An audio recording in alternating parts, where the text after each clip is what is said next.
I just kind of came along with her last 5 minutes, or 5 minutes I got home from work. So I feel like my story can kind of help a lot of people out, I guess, in a sense. I'm from Jamestown, Ohio. I'm from about 2.5 hours away. I'm 29, or about to be 29. I'm going to start off, I guess, with saying, okay, so I was born in Ohio, moved to Arizona. My dad was a truck driver. My mom was a stay-at-home mom. My dad, I guess, basically off and on, like he's a truck driver, so with a truck driver comes with speed. He always wanted to go, was always on the go. So basically we lived in Arizona until I was about 5. My mom got sick and tired of him being out and gone and everything like that. I have 4 older brothers. My oldest brother, he didn't have the lifestyle that I had. He basically, his mom is a part of like a biker gang and stuff. So if that tells you anything about my family a little bit, but so basically my family, my mom and my dad was like, okay, well, we don't want to live in this kind of a life, so we moved back to Ohio. And we moved back to Ohio.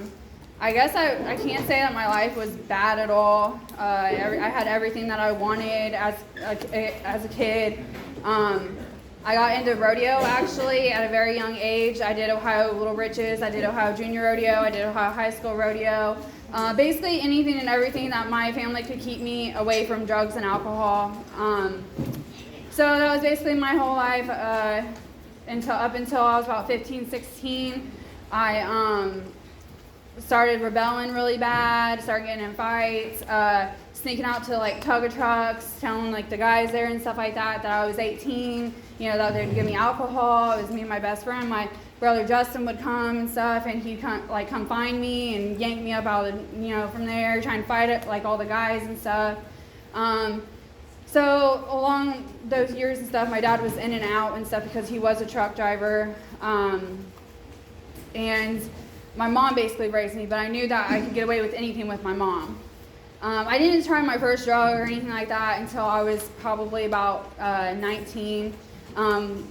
I dropped out of school when I was like 17. I had my whole life set for me. I was supposed to go out to Arizona and I was going to rodeo. I was going to fill my pros card up and everything like that.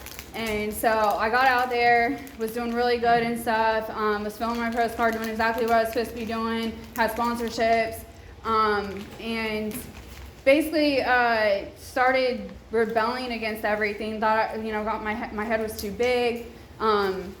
And basically my whole life I was a spoiled brat too. I want to say that. I struggled like anything and everything I got, and that was kind of one of my issues growing up and stuff was I have entitlement issues. So on top of it, I craved attention from my dad. I was a daddy's girl. That's where a lot of it came from too, was from him. He basically, the way that he would show his love was to buy my love. So my whole life I always wanted his love and everything like that, and he'd give it to me, but he'd give it to me by buying me stuff. So about like 19 or so, I was drunk at a party one night, and this guy had told me, he's like, oh, well, here's a line of coke. Well, come to find out, it ended up being meth. And come to find out, his plug lived a couple houses down from me. So it was a wrap from that point. Was basically on a meth high, went to Kohl's, thought I was Miss Billy Badass, shoplifted because my friend she was a klepto. She could steal anything and get away with it, and you never even know it. I stole a bra, and a $30 bra turned into an $800 bra, and I lost everything basically from that point. I went to jail. My dad basically sent me back to Ohio, but on the way back, I wanted to do meth one last time, and I got to Texas, and me and my ex started tripping basically, and long story short, ended up getting really arrested. So I was in Texas in the jail I didn't even know, never been there before other than to go through it. My family doesn't even know where I'm at. They're trying to bond me out, get bonded out, come back to Ohio, stay sober until I'm about 20. I shouldn't say I stayed sober. I was drinking a lot. I was partying a lot. My brother was in the Marines, so every time he'd come home from leave, all we'd do was party. That's all we do was to get drunk. And so that was basically it until I got with my son's dad. My son's dad, he was a traveling welder. He had a pill addiction himself, but at 20 years old, I was really naive to everything. I was a stay-at-home mom. He gave me basically everything and everything like that. And he went from he'd go out for about 3 weeks, and he'd come back and he'd get his pills. And at one point though, he came back home and he could no longer get pills. So he started getting heroin. So then he stopped going to work. Then, his mom's asking me questions, wondering and everything like that, what's going on. And me, I have no idea. I don't know anything about heroin addiction. I didn't know anything about addiction, period, at that point. And so, I was just basically going with it, sickness and in health, you stay with your loved one, you stay with them no matter what.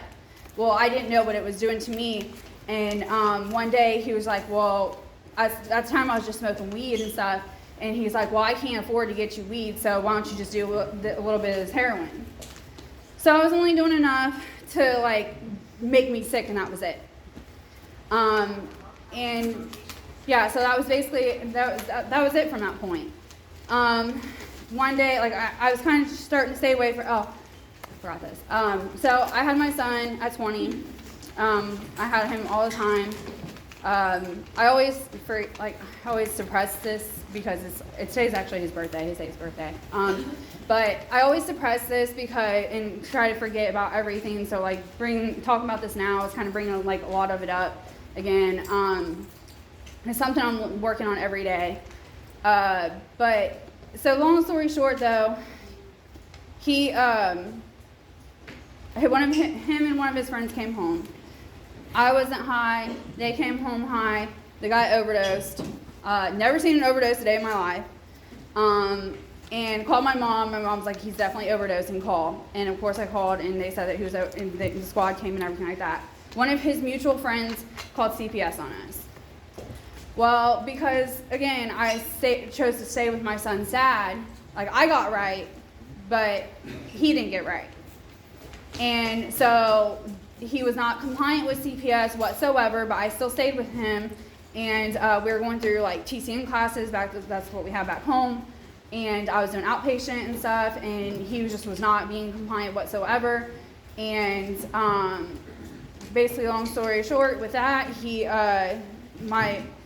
skipped a group one day. His mom found out, and my mom kept my son. I have not seen my son since that day. I have not seen him in almost 5 years. So today, actually, I got to video chat with him for the first time in a very long time. It's amazing. So towards the end of my heroin addiction, I was on the Vivitrol shot. I'm a very big advocate for Vivitrol. I think it's a great thing for people. I think it helps if you let it help you. And that's kind of basically what kept me. Well, I got in trouble again for the first time, or for the first time in a long time. But first time I actually was on probation and everything like that. I took a theft charge for my son's dad. And that was basically the last of me and him, because when I got released from jail, I called him and he's like, I don't know what to tell you, and hung up on me. So I was like, okay, well, that's dead to me, because I couldn't do it. I was just putting so much of me out there and not getting nothing back from him. So basically, again, they shipped me to my dad to do the geographical change thing to get me off of heroin. And it worked for the heroin, but then once I got back out there, I switched to meth again. So I just switched drugs. Well, then when I was out there, I started running around with all these, just getting to know more people and everything like that. And I went from just being a user to now I'm running shit. I'm running all different kinds of shit. Running around with the wrong people, doing stuff behind my back, portraying to everybody that I was clean, but I really wasn't clean. I was just clean off heroin. So basically from that point, I got sick of it. Like, I was fighting for my son, or like I was trying to fight for my son, but I still wasn't doing anything right. I was blaming my son's dad for my heroin addiction, not taking any ownership whatsoever in what I should have been taking ownership in. And that was one of my biggest things, was like I was self-sabotaging. I had all kinds of self-pity, blaming everybody for everything. It was all everybody else's fault. It wasn't my fault. Of course it wasn't. You know, my son's dad, it was all his fault. You know, like he held a gun to my head and made me do the heroin, or any drug for that matter. But to be honest with you, it could have been him, it could have been anybody else, I would have done it. So, I got sick of being out in Arizona. I wanted to be closer to my son. I really wanted to do the right thing. I really did.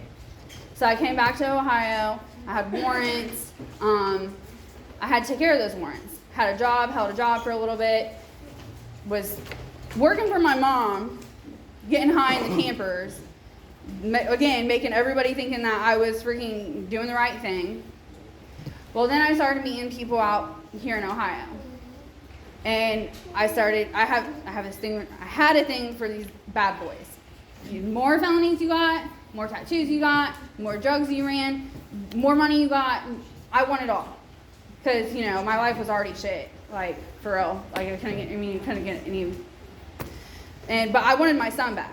And I still just was not willing to do anything that I was supposed to do. Well, finally I went to jail. They sent me to Women's Recovery Center in Xenia. Again, that's where a lot of my, like, self-pity, my, like, I was so against, like, NA, AA, I was so against rehab. I just thought it was cool. I was just like, no, I can do all of this by myself. I can do all of it. Well, then, like, I just kept getting in more trouble. So from the age of 20, probably about, like, I got in trouble, like, twice when I was, like, 18, 19, and I stayed good. Got on probation when I was 20, and then I was, like, 23, 24, actually. But from that point, I had probably, to today, I probably have, like, 15 mugshots. So I've probably been to jail from 23, 24 to 28, probably about 20 times. Like, I get on Greene County's mugshots, and I see it, and I look back on it, and I literally have gotten that many mugshots in that short period of time by me just chasing after these guys. So a lot of my issues is like, or a lot of my problems was and stuff like that, was chasing after guys. Like, I wanted to save guys. I wanted to freaking, basically making guys my higher power. So then I got into an abusive relationship. And this was what really did it for me. I actually, when I was like 26, I went to TCC for the first time. I ASA'd with a transitional guy, went back out.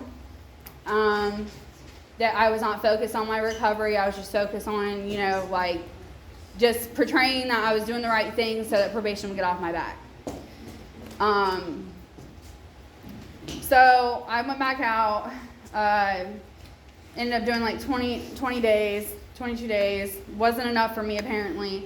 Was ripping and running, was in Fayette County, Greene County, Clinton County, all in freaking 1 week, you know? And shooting at, like, you name it, I was doing it. Robbing people, and then I got into this relationship. Okay, so about a year ago, my world, which was my dad, I was talking about at the beginning, my dad, he passed away. So again, like, I didn't have to work because my dad was constantly taking care of me. Like, he was constantly bailing me out, and he passed away. He had a stroke, and come to find out, he was using, and he wasn't taking his blood pressure medicine. I didn't know any of this at the time. I just recently found this out. I did not go to his funeral.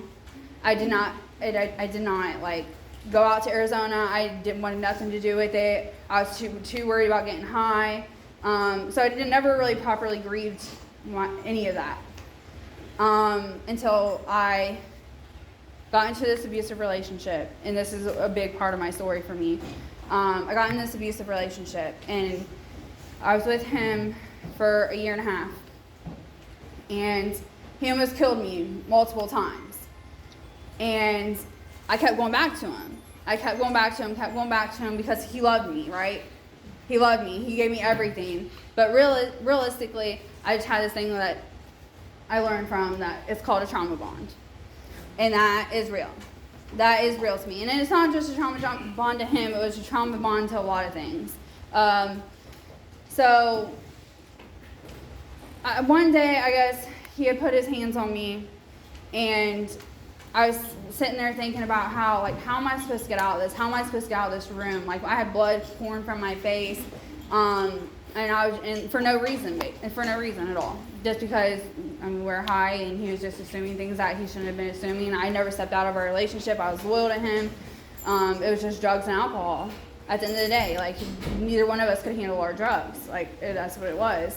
And so I'm sitting there, and I'm just like, I'm sitting here wanting to get this love from all these guys, from this specific guy, when I could be getting the unconditional love that I'm craving and trying to fill the void to, and that's my son. So that was one of my little my eye openers. Like, I was thinking, like, I could get this real love. I could get this bond that I want from my, you know what I mean, like, from my son, because I forgot about it. And so basically, that was like one of my little light bulbs. And then constantly having to put my mom, my mom wondering about me all the time. Like, it got to the point so bad with this abusive relationship that I would call my mom. She'd come pick me up, clean me up, and I'd take off again. Because that's one of my things that I do is I take off. Running from authority, all that, I love it. I loved it, I should say. I loved it.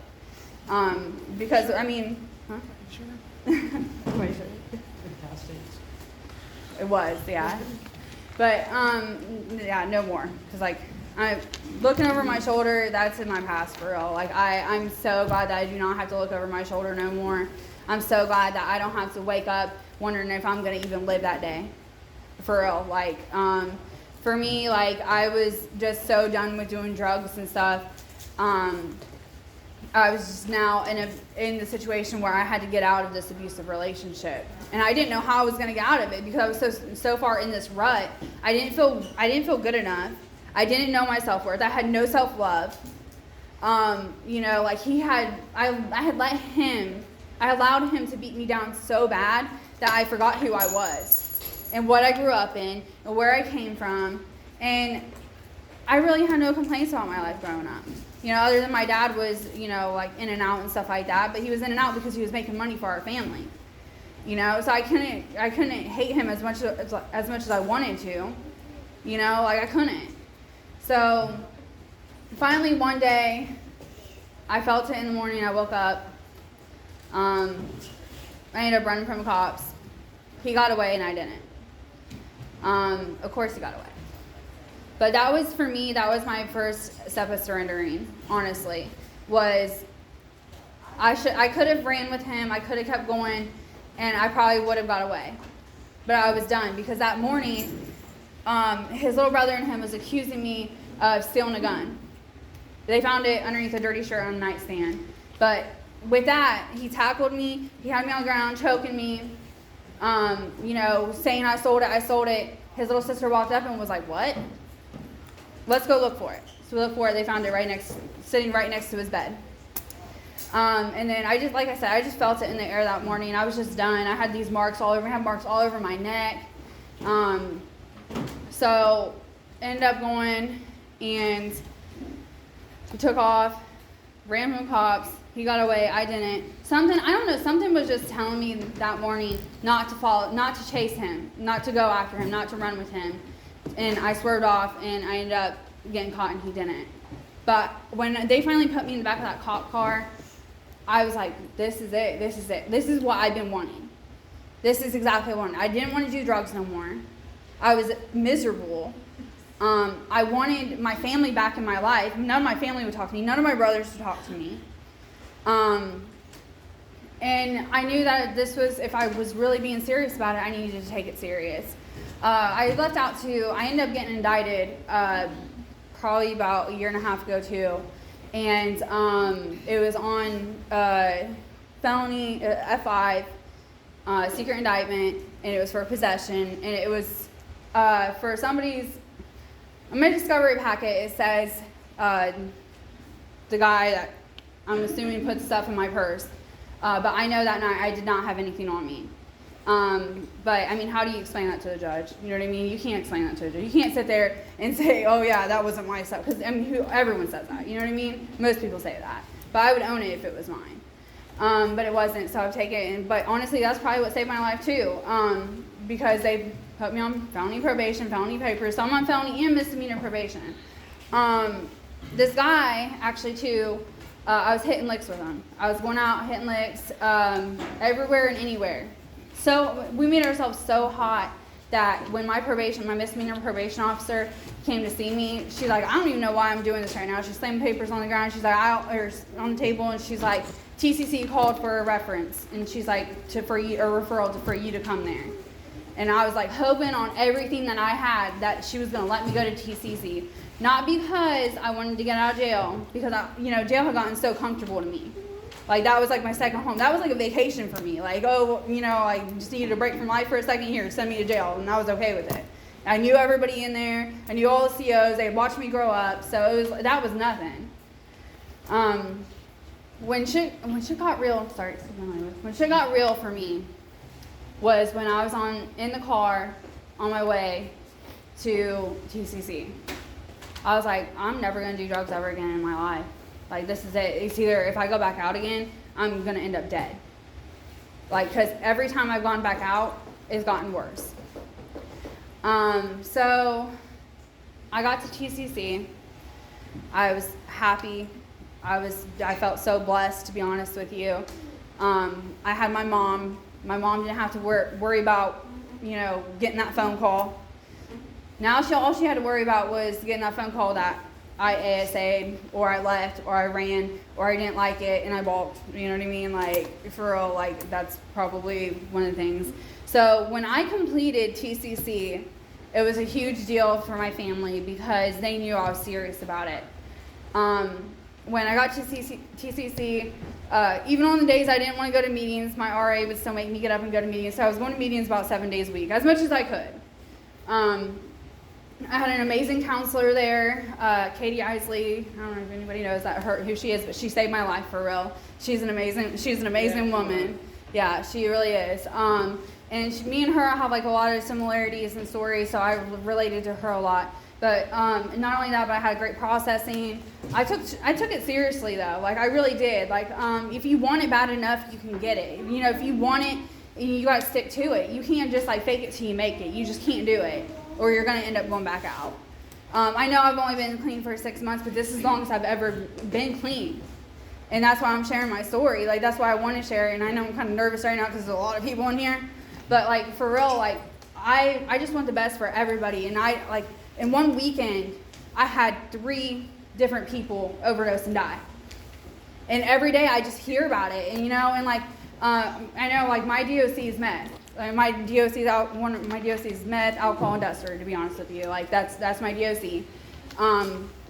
So, like, I'm scared of heroin, you know what I mean? But that's the last thing I want is or Fetty, whatever. Like, I'm scared of it all. Like, I'm scared of the whole lifestyle anymore, because I know I'm better than that lifestyle. Like, I know that. I feel it in my bones, and I feel like everybody in here is as well. If you take recovery seriously and you do what you're supposed to do, y'all can get through it. You know what I mean? Like, newcomers, people in treatment, like, if I can do this, y'all can definitely do it. Especially coming out with what I came out of, because I was okay with that lifestyle. I was. Like, I was took care of, you know what I mean? But today, like, I'm in sober living. I have a job. I work every day. I go to groups. I go to meetings. I had a sponsor when I was in Portsmouth, but I'm working on getting another sponsor because that's closer down here, because getting to Portsmouth sometimes is hard. I know that sometimes I'm like, man, my life is it's a shit show. But you know, like I'll take this life over the life that I was living any day because I can wake up and say, hey, you know, I can live today. I believe that I believe God, for real. I believe that God helped me through this, and I feel like my dad, he's looking down on me, and the support of the girls I have, for real, like that's what, like sober support is what gets me, like not giving up on myself, telling myself that I can, like knowing my self-worth is probably what's the biggest thing. And, you know, like, we've all done things in our lives that we probably don't want to ever mention or ever even talk about, but you don't have to. As long as, you know, you stay true to yourself and you can you look yourself in the mirror every day and tell yourself that you're worthy of all this, and you can do it for real. You can get out of that abusive relationship. You can get out of that trauma bond, guys or girls, you know what I mean? Men or women. You can do it, you know? I just wanted to touch on this and then I'll be done. Okay, so 6 months ago, I had no relationship with my family other than my mom. Today, my brother Justin, who raised my son, this morning, called me and let me talk to my son. I'm working now and I'm about to put in for visitation to see my son. My family trusts me again. They trust me every day, little bit by bit, and I have the support of them. You know, and I know that some people don't and stuff like that, but like I have that support, you know, and like that's what keeps me going every day. Is I have these goals. Like I start my GED classes next week, you know, and even though I'm so busy and I don't know how I can do this every day, I'm still doing it because I put my life in God's hands and He's guiding me to do what I need to do, and keeping that faith. Like keeping, I don't even remember what I say now. Like just not giving up on myself for real. And I know things do get hard. And everything seems super overwhelming. And you know, you come to these like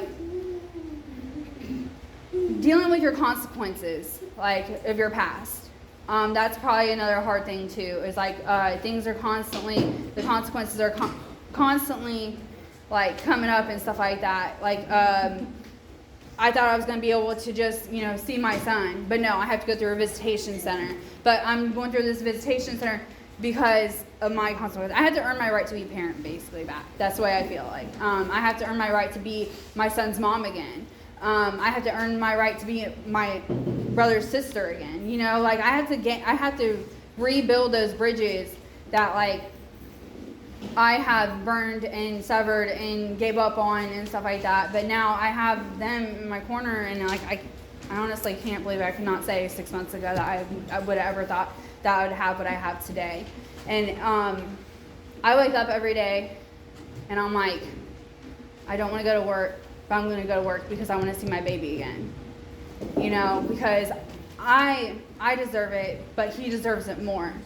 And to see that look on his little face this morning, I have not seen this kid. I have not seen a video chat with him in literally 5 years.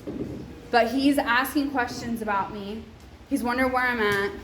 He's wondering, why I chose drugs over him. He knows all this. He's 8 years old. He's 8 years old, and he's already knows that his mom was on drugs. You know, and so for him to sit there, and I knew he was looking at me like, who's this person? And no, he does not call me mom. He calls me Shayna. He does call me Shayna.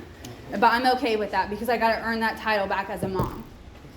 So I guess, yeah.